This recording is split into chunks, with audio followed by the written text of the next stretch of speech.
Raising emotionally resilient boys and young men. Welcome back to the Mothers of Boys Survival Guide, the podcast where we talk about raising boys and everything that comes with it. I'm Cheryl Bond, and with me today is co-host and author Susie Shaw. Hello, Cheryl, and glad you all are joining us, Mothers of Boys. Well, today's episode tackles some things that moms quietly worry about. Our son's mental health. Are they just moody? There's something deeper going on. Why do they shut us out when we try to help? How do we teach them to express their feelings? What is the appropriate level of freedom to give? And how do we know when it's time to get professional support? The truth is, teen boys are struggling more than we think. Anxiety, depression, anger, and difficulty expressing their feelings. How is masculinity even defined for boys today? So this is a conversation every mother of boys needs to hear. As a mom, you're pretty good at triage and identifying the right bandage for the current scrape or injury, but the signs of mental health issues are sometimes much harder to identify. Well, in this episode, we're talking to a licensed mental health counselor who specializes in advising and guiding parents and young people as they develop and mature. Our guest today is Adam Yaccarino, a licensed clinical psychologist with expertise in depression, anxiety, spectrum disorders, and ADHD. Adam founded Community Mental Health Associates in 2010 and Elevation Therapy Group in 2021. He provides regular consultation to families, psychiatric hospitals, and public and private schools. Welcome, Adam. Hello. Thank you so much for having me. We really appreciate you joining us. And I know I have a great deal of respect and appreciation for mental health professionals. And there were several periods during, our boys' lives growing up that we found professionals just incredibly helpful and guiding us and guiding the boys. Can we start from the beginning, Adam? Can you describe some of the warning signs and when we should go find somebody like you? Absolutely. Well, first of all, I thank you both for doing this podcast because 2010, so November will be 15 years, and I can just see every mother that I've worked with, they make the same face when they bring their son in, whatever age, and they all make a similar face, which was like, what the hell was that? What do I do? What is happening? So this is such a needed thing you guys are doing. So warning signs for sure. So I want to avoid any kind of general sweeping statements and just say kind of one size fits all. So I like frameworks. So a warning sign would be anything maladaptive that has an impact on the framework of his life. So we'll use a framework called Pepsi. So a very, very smart psychologist once, he mentored me. He was just like a father to me. He taught me about Pepsi. And Pepsi was And Pepsi's not the drink. Pepsi, not the drink, not this time. Okay. Pepsi equals the four sides of the young man: emotional, physical, social, intellectual. So if there are thoughts or behaviors or even motivations that are impacting one of those four sides of himself negatively, then it's time for concern and maybe reach out to a mental health professional. So it could be thoughts. He has plans to go out Saturday night with friends, but he can't. He says he doesn't want to, but he can't really do it because there's certain ways of thinking that are impacting the way he views himself or how he assimilates things into his life. Or Can you say those again? So sure. So Pepsi is the person, the overall person is emotional, physical, social, and intellectual. So we could fit school, we could fit friends, we can fit extracurriculars, anything active, sports, things like that. So if anything's being impacted, where man, this is the third week in a row he's missed practice. What's going on with this guy? We gotta dig a little deeper. Rather than he's just being a little weird, being a little quirky, had a few nights where he couldn't really sleep, things like that. Not mental health concerns right off the bat. If it's not impacting things, well, yeah, I was tired, but I still did what I had to do. mhm. So the old DSM, the fifth axis was global impact of functioning.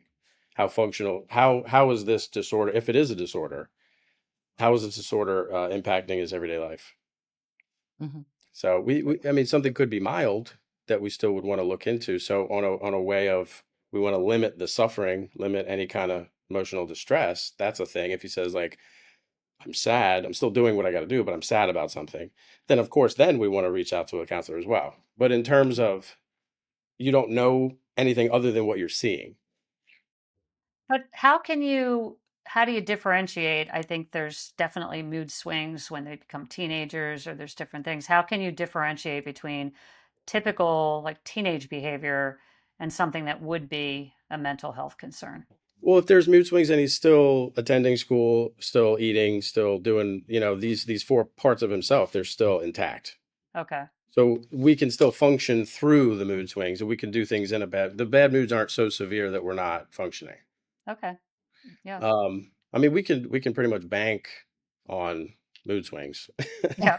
I Yes, mean, we can. boys are going to be just as moody as anything, so it's Yeah. whether we show it or not is going to be the deciding factor. So that's why I like this podcast so much, because it's like, what are warning signs that we have in our head, these tools that we have in our back pocket, so we know what to look for.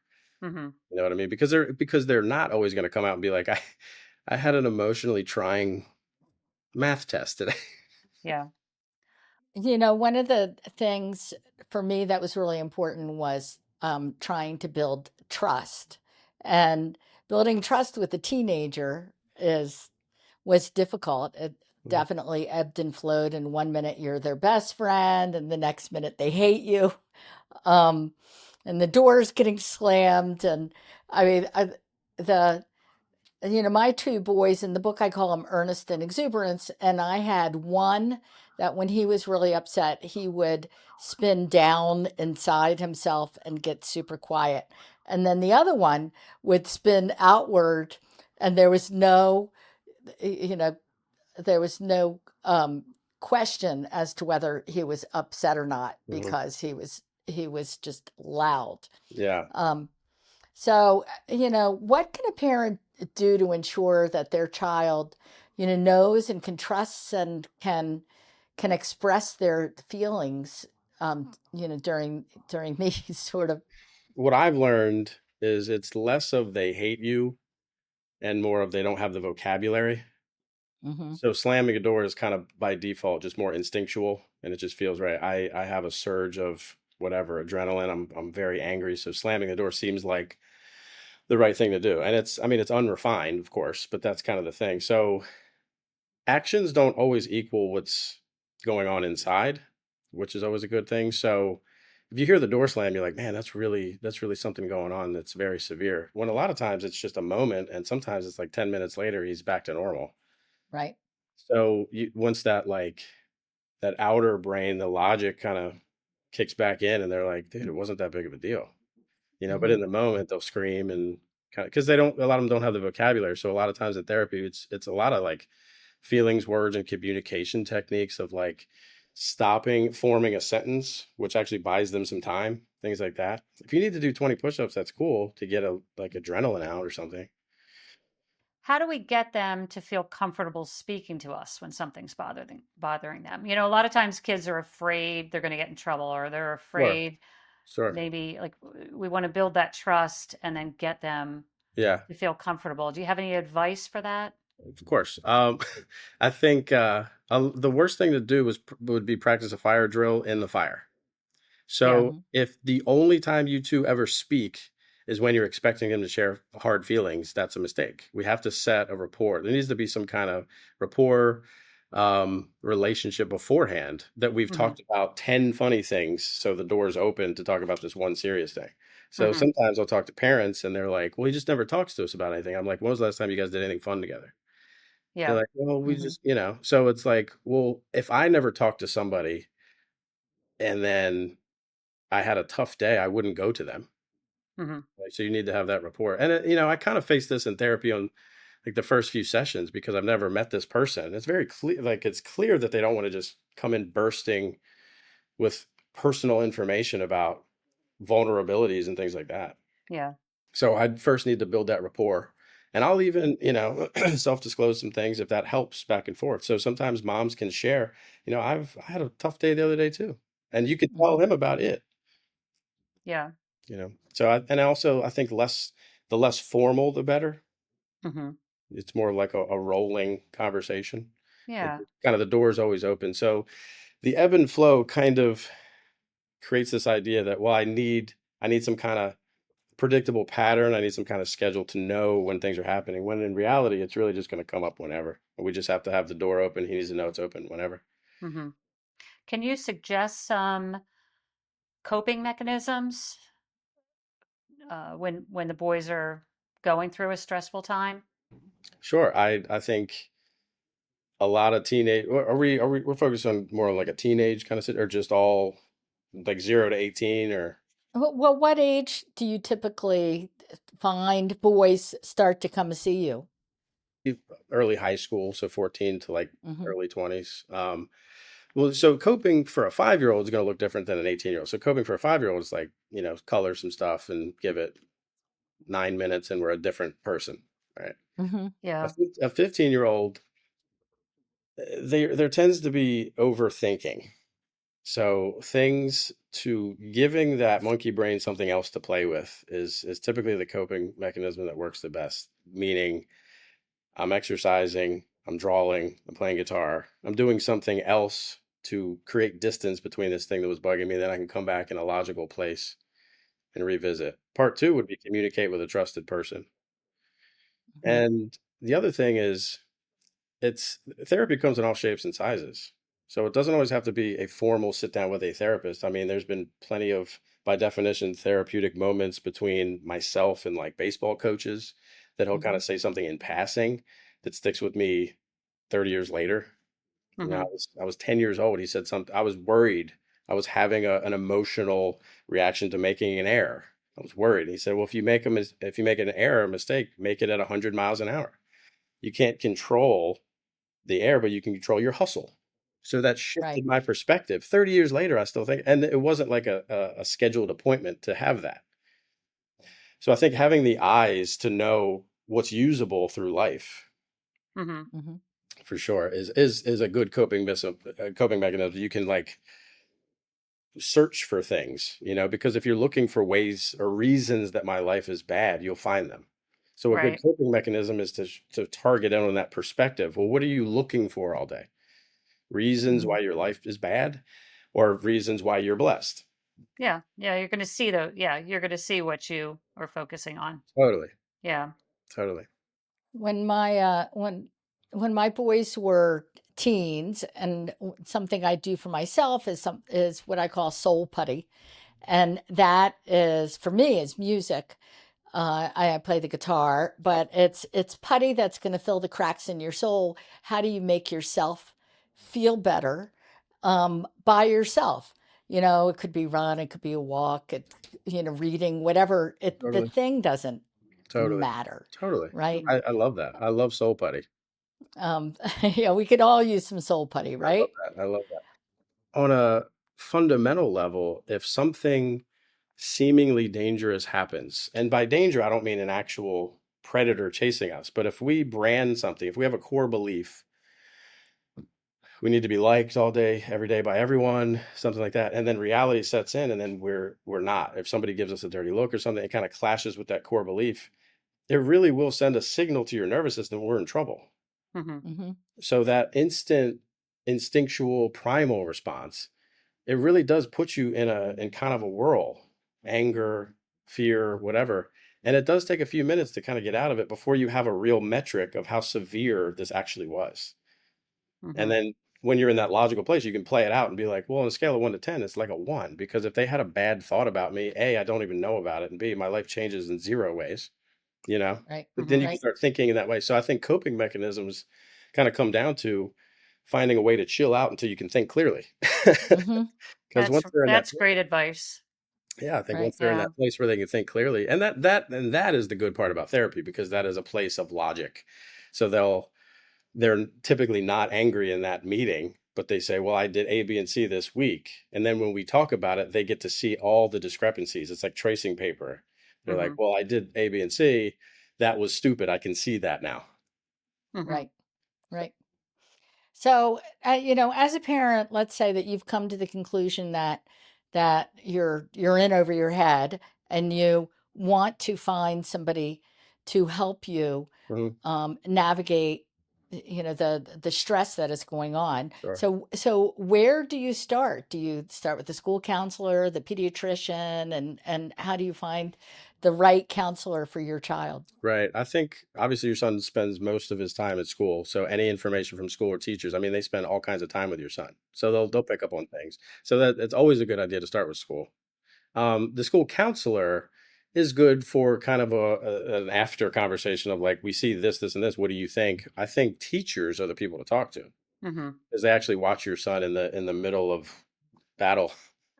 They're like, you Mm-hmm. can't pay attention for Mm-hmm. longer than 9 seconds or whatever it may be. Gets kind of tantrums or whatever. Secondly, if there's something going on, I think to go to the medical route for sure. Biopsychosocial is a good framework. So the bio would be, it could be anything. I mean, I've seen people come to me that were just so depressed. 13-year-old boy, the one I'm thinking about, so depressed. And then he got his blood work and it was like low B12. He took B12 supplements over the counter, wasn't depressed anymore because he was sluggish, whatever. So it's like Oh, wow. just start with the basics. Mm-hmm. Mm-hmm. Yeah. I'm not saying it's always gonna fix whatever it is, but like it would just be a shame if it's like 6 months of therapy and the poor guy still feels sluggish. So Mm-hmm. start with Right. the start with those kinds of numbers like blood work, thyroid affects mood, all kinds of stuff like that. So school, medical, and then therapy. I wouldn't necessarily if you can if you can bear doing therapy without medicine. I would always save psychotropic medicine for last if you can. Mm-hmm. Just give therapy a shot, see if there's, natural things like communication, talk therapy first, I would say. Mm-hmm. Right. Yeah. Because the boys were always sensitive to anybody that I was bringing in to give them assistance, Sure. I ended up calling everybody coach. I So love that. tutors were coach, it was I the love that. math coach, the health professionals were life coaches. Hmm. And we talked about, do you need a little mental floss, to just, make it a little bit more accepting for Hmm. them. So how would you suggest a mom prepare their son for their first visit? And what do they, what should they expect? Are they going to be part of it? You want both parents or, no matter what the family looks like Sure. dynamically. Sure. I think establishing a baseline of your son's personality going in. So if he's more introverted, you obviously don't want like the entire family and then extended family and grandma like coming to the first session. If they have the kind of personality where they would love the support and they have things, they're just kind of this outgoing person. So I think the baseline of the personality is always a good thing to know. Like on an average day, what is my son like? That's also good for noticing if something takes a turn in the mental realm too. So this is out of character for him. That's kind of another warning sign. Preparing him for the first session is really, this is all your thing. If I have issues, this is mom talking. If I have issues of my own, I'll see my own therapist, but this is your time. You talk about whatever is matters to you. Completely private. Say anything. There's going to be two sides. We might be going beyond what a mom would say, but there's going to be two sides to it, which is supportive and educational, which means the supportive side, you can vent. You can say anything you want, anything that bugs you, get it out. It's all valid. It's all good. Somebody is there to hear you and validate you. And it matters. It's important what you're going through. The supportive side, or excuse me, the educational side, if you have an issue that you'd like to receive feedback from, that's there too. So Mm-hmm. therapy or coaching is about supportive and educational kind of going hand in hand there. So it's not just going to be, oh, that's easy, just do this. Like if somebody comes in, I'm super anxious and depressed, oh, that's easy, just do this. It doesn't go well. That doesn't go well. And there's a reason why I kind of say save the psychotropic medication for as late as possible, if possible, because I want to get to know everything about this lifestyle first. Well, he's staying up till 4 a.m. and mom didn't know. So of course he's being a jerk. Right. you know? And how long does that typically take? Like how long do you typically see somebody? I found that we went back and forth. Like we'd go for a little while, we get all the floss cleaned out, and then Sure. then we had a break. Yeah, yeah, yeah, yeah. So that kind of goes with the ebb and flow thing. So I can relate to that. I'm not a mother, of course, but I can relate to that in the way of it really is an ebb and flow. Mhm, So my door is always open and there's no expectations on my end to come talk or not. If you're doing okay, then I'm okay, kind of thing. mhm. Different for moms because you can't kind of be that chill and just be like, if whatever, if you're fine, I'm fine, because there are things to do, there needs to be some functionality, of course. But I think if it was the boy or the teenager or the young adult's decision to come, then it's really important that if he's done for that time, then he's done Yeah. Mhm, for that time, for that round. mhm, And I never say, well, we really got more stuff to work on.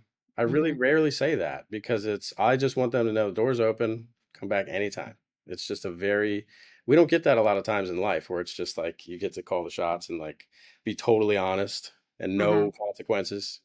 Yeah. You Right. need to respect how they're feeling Totally. and what they're up for and what they have Totally. energy for. Totally. Totally. So, in your experience, Yeah. what has been the toughest age for young males? I would say just the word is coming up for me right now is transitions. Yeah. So I would see, you first start to reason abstractly at like 12. Reason abstractly meaning like we just went from two-dimensional thinking to like something bad happened, therefore it must be my fault. It's very cause and effect. It's very black and white. It's like something bad, my fault, I'm bad. Mm. Mhm, 12 on, you get this like reason about it where it's like something bad happened. It was unrelated to me. It's just something that was unfair. I didn't do anything. There's not connected. Actually, Inside Out has a good scene where I don't know, the cartoons are like dancing around and they go into a tunnel and they're 2D. And mm, he was like, this is like the two-dimensional thinking. And then they become 3D. So it's Yeah. like, and because I think her name's Riley, the main character, she was like right at that age where she's able to think in that way of like, we're reasoning in ways now. So I think going into kindergarten is scary for some reasons, but not like the reasons I'm talking. It's like scary. It's like I'm going to be away from parents for a little while. It's like still 2D. Yeah. mhm, But then 3D happens like 12, like around middle school. So Hmm. now it's like I'm like the world just opened in my brain. Like I see a bigger world, and now I'm transitioning into a bigger school, harder work, more people around, more social stuff. So I would say 11 is tough going into middle school. Hmm. And you're obviously your body's changed. You're prepubescent. So then we have to talk about girls, mhm. things like that. It's always tough. Like your voice cracks and you have a pimple, whatever. And then I would say part two is probably the senior year of high school. Just another transition. Your friend's Mhm, going to Harvard and you're going to Hmm. community college. You're like, what does this mean for my ego, my sense of self? Right. Anything ego driven from like 11 to 18, meaning driving, girls, the amount of friends, popular, am I doing sports? The comparison aspect, I think, causes a lot of stress for young guys. That's what you're Um, seeing. You're seeing a lot of that where they're coming in stressed about those things. all the time, all the Yeah. time. And it's interesting because I started just long enough to get a picture of pre-social media life. Hmm. So I would see a 16-year-old in like 2010, 2011, and it was a very different conversation than right now. mhm. Yeah. Because now it's like, well, I see everybody just, is like going on a cruise to the Bahamas with like supermodels and Ferraris, Yeah. Right. and I'm not. Yeah. Yeah, right. Well, that comparative thinking is always, a struggle. I think it's a struggle for adults too. Um, so it's part of my inspiration for writing the book was to just be a little bit more honest Yeah. about it all, and with this podcast. Mhm. Um, and one of the things that I tried to uh, encourage the boys to do, which was not easy, was to volunteer and to help, do something for somebody else, because I feel as though it helped build confidence and it became a win-win. Mhm. And, do you find that dynamics helpful in your practice? Are there ways for boys to, I don't know, talk with each? I can't imagine a bunch of boys sitting in a room talking with each other like that. But I, in the perfect world, are there those sort of situations available? I mean, I love the volunteer idea. I think it really comes down to if it checks off some boxes. And one of these is kind of goes back to the coping mechanism. But if I can break myself down into three parts, I'm a thinker, feeler, doer. Each have, their gifts, their perks, and their curses. So I think doing in a time of anything challenging is always a good idea. Going and doing something, because these guys get in their heads. They Hmm. think a lot about every possible scenario in a way to defend or prepare for future stuff. But going and doing, getting feedback from reality in real time is just the best medicine in the world. And I mean, if you can do something to help others, if you can like really facilitate that kind of like altruistic approach, that's incredible.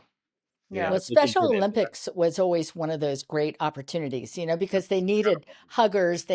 And they're willing to take teenagers Oh, to cool. to support other teenagers. And um, That's incredible. That's the perfect. I love that outlet. I really do. I mean, I've seen people kind of like take up tennis or do something like that, but it's like mhm, this is so much better. There's a community and there's purpose. mhm. Mm-hmm. There's purpose. It's like you're helping and you're helping yourself in the Yeah. process. It's great.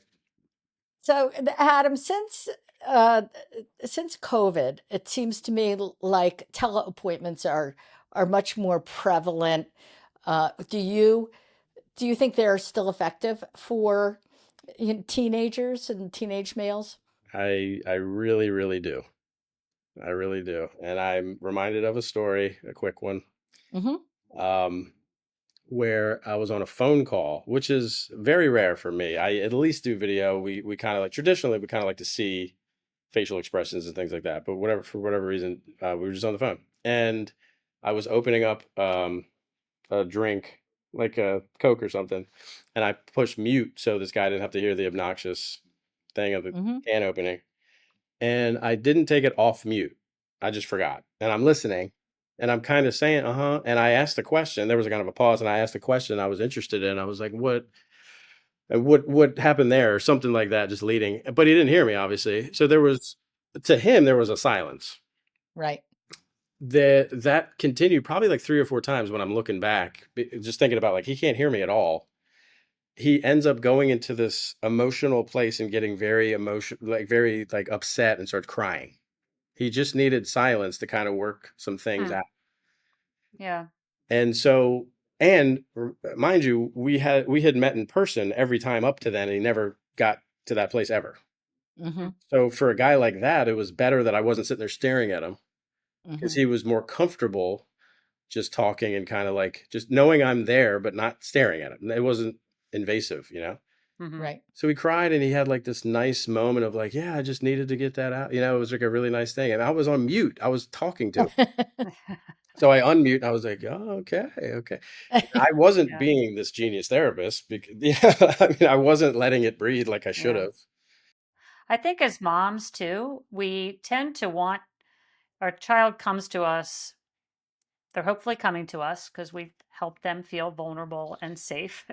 Yeah, And they come to us and they express something that's going on. And I think that we tend to jump in and want to rescue totally. and give Totally. advice all of a sudden and just like try to solve it for them. So I think that that whole thing with even giving our kids silence like that, Totally. just to be there and let them just sit with us without speaking Totally. is probably a good strategy sometimes, I right? would say it's Based nine. on what the story you just told. Yeah, I would say 90% of the time it's that it's they're looking for supportive, not educational. Yeah. So supportive meaning just, I mean, the most powerful two words some of these young guys have told me that their parents have said to me, like, that sucks. Hmm.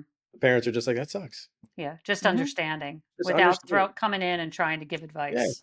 Yeah, but Yeah. there's Yeah. something almost dismissive about like, well, that's easy, just do A, B, and C. hmm Mm. And I mean, if you look at it from like a team, we're a team. So if you need some help with this, and this, let me know. But you got it. You're the hmm boss. This is your thing. Yeah. You got it. I'm here if you need me.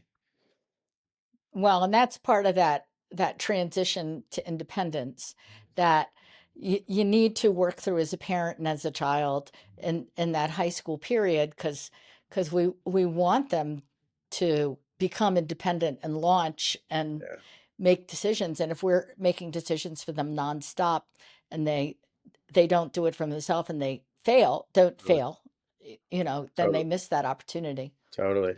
Yeah, I mean, yeah, that's such a good point. I mean, if parents are doing everything for them, you're not exposing them to a real situation where they have to survive. Right. hmm So, Adam, we every week we ask our guests if they can share with us a motto that Hmm. pertains to Oh, the nice. topic of the day. Hmm. So, do you have something, a motto that you would recommend for a mom trying to support her son through the trials of growing up? It's a really good question. I'd say a good motto would be, whose needs are being met by what's being done. Okay. So if your son is driving you up a wall and you yell at him, was it for his best interest that he got yelled at in that moment, or are you mad and you wanted to yell for your own needs? hmm That would be That's the good. motto for parenting, I would say. Yeah. Can you say Yeah. that one more time? Whose needs are being met by what's being done? Yeah, that's great. Well, Adam, thank you so much for joining us for this conversation. We hope you will come back in the future. Of course. It's my There's- pleasure. There's lots of other topics related, because sometimes the wheels just come totally off the bus. Um, Perfectly said. Yeah. for our listening audience, if you would like to contact Adam, please visit cmhahelps.com is his website, and we'll have this podcast and other resources available on the website mothersofboys.life. And thank you all for joining us today. Follow The Mob on Facebook, Instagram, YouTube, and your favorite podcast platform. Be kind to yourselves, moms, and have a great week.